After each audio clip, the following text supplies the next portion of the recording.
नमस्कार। ज्योतिष सीखने की इस श्रृंखला में हम आगे बढ़ रहे हैं।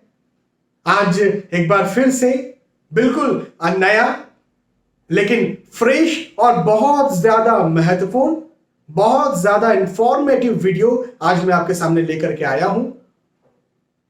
और यदि आप ज्योतिष सीखने की शुरुआत कर रहे हैं, बिगिनर हैं, तब तो निसंदेह ये वीडियो आपके लिए बहुत ज्यादा महत्वपूर्ण है। लेकिन यदि आप ज्योतिष सीखते नहीं हैं तो भी आपको ये वीडियो देखना चाहिए। बहुत आसान है, लेकिन इस बारे में आपको जानकारी होना बहुत जरूरी है। लेकिन यदि आप खुद को एक अच्छा ज्योतिष समझते हैं तो भी आपके लिए वीडियो बहुत ज्यादा महत्वपूर्ण है। क्यों? क्योंकि कई सारे एस्ट्रोलॉजर्स को भी इस बारे में भ्रम है। क्या भ्रम है? क्या लग्नेश सदैव पवित्र होते हैं? पवित्र है ना, पवित्र कहने का मतलब शुभ। भाई देखिए, एक बात है फैली हुई है कि भाई जो लग्नेश होते हैं वो हमेशा से पवित्र ग्रह माने गए हैं, वो हमेशा से अशुभ ग्रह माने गए हैं। ऐसा कहा जाता है कि लग्नेश ने हमेशा ही अपने अच्छे फल देने हैं। तो ये बात कहां तक सही है?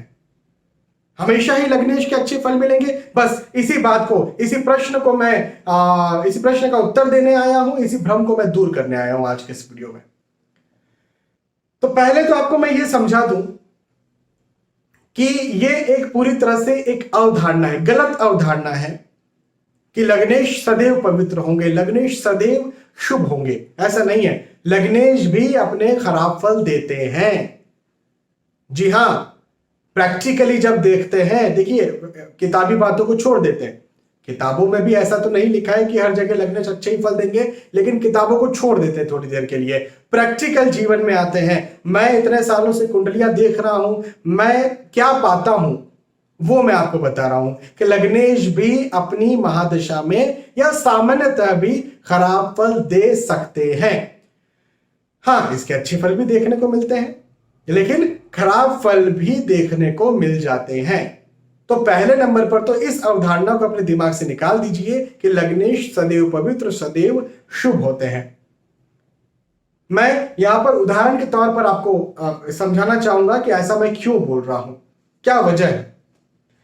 मैंने उदाहरण के तौर पर मिथुन लग्न की कुंडली बनाई है। लग्न पर 3 नंबर लिखा हुआ है। कहने का मतलब ये मिथुन राशि है, लग्न पर मिथुन राशि है, मिथुन लग्न की कुंडली हो गई। इस कुंडली के मालिक कौन है? इस कुंडली के लग्नेश कौन है? बुध है। मिथुन राशि के स्वामी हो जाते हैं बुध। ठीक है। अब बुध हो गए तो कई लोग ये मानते हैं कि भाई बुध तो इस कुंडली में बहुत अच्छे फल देंगे हर जगह। लेकिन बुध यदि यहां बैठ गए तो, बुध यदि यहां बैठ गए तो, बुध यदि यहां बैठ गए तो, या बुध यदि यहां बैठ गए तो फिर क्या? जब बुध की महादशा चलेगी तो क्या तब भी इसको भूल जाइए, लगन स्थान को भूल जाइए।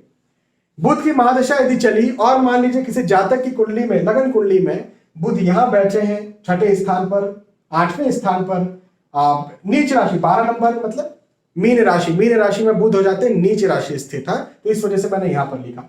तो नीच राशि स्थित बुध बैठे हैं, या लग्नेश भी बोल सकते हैं आप, और 12th हाउस में बुध बैठे हैं। अब बुध क्यों? क्योंकि हमें एक ही लग्न की कुंडली बनानी थी। देखिए, मेष से लेकर मीन तक 12 लग्नों की कुंडलियां बन सकती है और सारे लग्नेश जो है वो आ सकते हैं।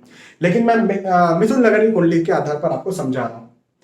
तो क्या यहां पर बुध देव के महादशा चलेगी तो अच्छे फल मिलेंगे? यदि ऐसा कोई मान रहा है कि अच्छे फल मिलेंगे तो उसे ज्योतिष का एक्सपीरियंस नहीं है। अभी तक केवल किताबें पढ़ता रहा या फिर देखता रहा, सुनता रहा कानों से।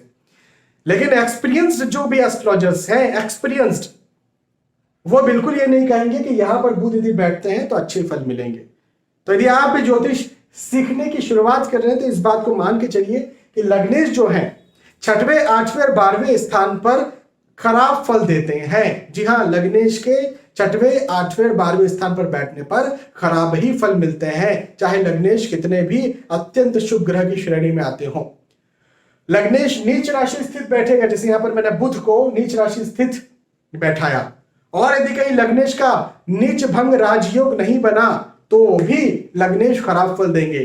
नीच, अब यहाँ पर भाई नीच राशि स्थित है, हो सकता था कि नीच भंग राजयोग बन जाता। मान लीजिए बृहस्पति यहाँ पर आकर के बैठ जाते, बृहस्पति देख रहे स्व राशि को, ठीक है, नीच भंग हो गया बुध का, तो यहाँ पर मैं कहूंगा ठीक है बुध खराब फल नहीं देंगे। लेकिन यहाँ पर बृहस्पति नहीं बैठे, मतलब नीच भंग राजयोग बुध का नहीं बन रहा है। चूंकि नीच भंग राजयोग नहीं बन रहा है तो बुध हो गए, या फिर कहे लग्नेश हो गए नीच राशि स्थित, और चूंकि लग्नेश नीच राशि स्थित हो गए, यदि इनकी महादशा चलेगी निसंदेह इन्होंने खराब फल ही अपने देना है। मैं इस बात को ऐसा भी समझाता हूं कि जो लग्नेश है ना, ये एक पिता के समान ग्रह है, लग्न कुंडली के पिता के समान। हाँ, सामान्यतः अधिकतर लोगों का एक्सपीरियंस ये है कि भाई उनके पिता बहुत अच्छे हैं, निसंदेह बहुत मेहनत की है उनको आगे बढ़ाने के लिए, पढ़ाने के लिए, पालन पोषण करने के लिए, निसंदेह सभी, लगभग सभी का एक्सपीरियंस यही है, मेरा भी एक्सपीरियंस ये है, मेरे माता पिता मेरे परमात्मा है, भगवान है ना, अधिकतर लोगों का एक्सपीरियंस ये है, ठीक है। लेकिन क्या आपने ऐसा कभी नहीं सुना कि कोई पिता है जो बहुत शराबी है, जिसने घर परिवार को भी बेच दिया या घरों के सारी चीजों को बेच दिया, जिसने बच्चों को सड़क पर ला करके खड़ा कर दिया? क्या वो पिता अच्छा है? क्या आपने उनके बारे में कभी सुना है? सुना होगा उन लोगों के बारे में भी जो बहुत शराबी है, या फिर या किसी दूसरी औरत के पीछे अपने बच्चों को, अपनी पत्नी को छोड़ करके चले गए। खासतौर पर चलिए बच्चों की बात करते हैं, पत्नी को छोड़ देते हैं, बच्चों को छोड़ करके चले गए, उनका देख रेख नहीं करते। क्या ऐसे पिता के बारे में आपने सुना है? जी हाँ, तो कई ऐसे पिता भी होते हैं।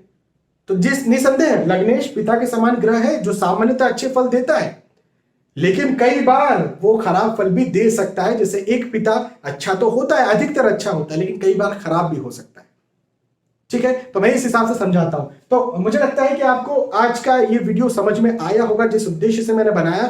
कि देखिए, इस वीडियो को बनाने का उद्देश्य नेगेटिविटी डालना नहीं है। मैं पहले से ये बात कहते आया हूं, आई एम अ कंसल्टेंट, मैं मोटिवेशनल स्पीकर भी नहीं हूं, और न ही मैं आपको नेगेटिविटीज बताने वाला। मैं एक न्यूट्रल व्यक्ति हूं, मैं एक न्यूट्रल इंसान हूं, और आपको जो चीज आपके लिए मुझे नेगेटिव दिखेगी नेगेटिव कहूंगा, पॉजिटिव दिखेगी पॉजिटिव कहूंगा। यहां पर चूंकि नेगेटिव रिजल्ट्स मिलते हैं, उसमें मैंने बताया। इसके जस्ट पहले एक वीडियो आया था जिसमें मैंने कहा था अष्टमेश सदैव अशुभ। अब यह माना जाता है कि जो अष्टम भाव के स्वामी होते हैं वो हमेशा खराब फल देते हैं। उसमें मैंने बताया कि वो नहीं, हमेशा खराब फल नहीं देते, वो अच्छे फल भी देते हैं।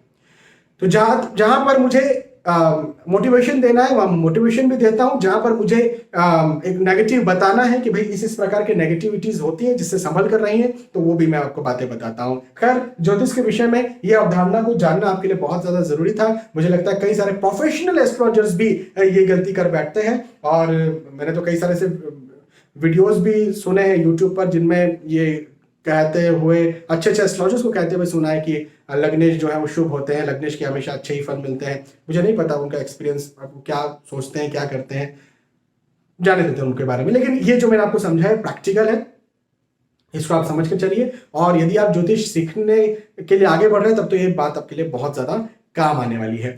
बहुत बहुत धन्यवाद आपका, आपने आज का वीडियो देखा। आने वाले वीडियोज में, आने वाले एपिसोड्स में फिर मिलेंगे। तब तक के लिए आज के इस वीडियो में आपसे विदा चाहता हूं। नमस्कार।